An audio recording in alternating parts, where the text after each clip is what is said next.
It is that time of year, the happiest seasons, and I am really excited to bring you this 3-part series on my Christmas garlands that I DIY'd on a budget. Most of the items are actually from the dollar store or from your local craft store that cost under $1. So very, very, very affordable and very easy. And today I'm gonna show you the really simple classic Christmas tree ornament. This only cost me $3, you guys, and I'm obsessed with it. It pulls in the colors.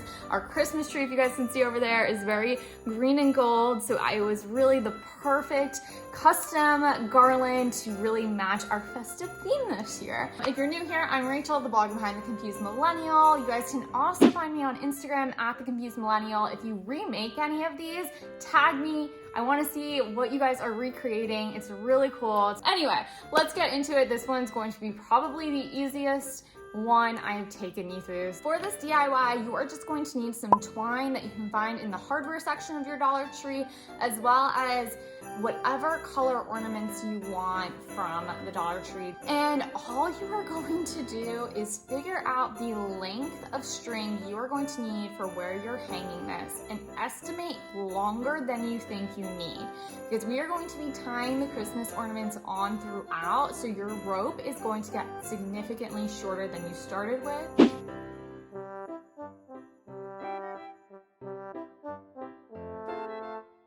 I decided to start with the middle of my twine and my first ornament because I wanted an even pattern going outward. Because of the Dollar Tree's ornaments, you're not just getting all glitter, all solid, all whatever. These have some different textures and colors along the way, and I wanted those to be even throughout. So I started with a glitter green bulb first, and then I used these fun gold kind of striped ones, and then I went with the solid green ones next. As far as spacing between the ornaments, I tried to just use my finger's length. Sometimes it was a perfect fit, sometimes not so much. A fun little hack to check if you are separating your ornaments evenly throughout, and another reason why I like to start in the middle, was by holding the middle ball and then holding the opposite ends tight. You can see how the ornaments are lining up, and if they are, one of them's too far off or too short, you can go ahead and adjust that accordingly. One of the great things about making a garland like this is if you do mess up the spacing at all you have to do is unknot it and then shift it over a touch and fix it from there. But frequently check in, make sure that they are evenly spaced, because otherwise, if you don't check that till the very end, you may have to move all of the ornaments that are messed up. So frequent check-ins after each two are added to either side.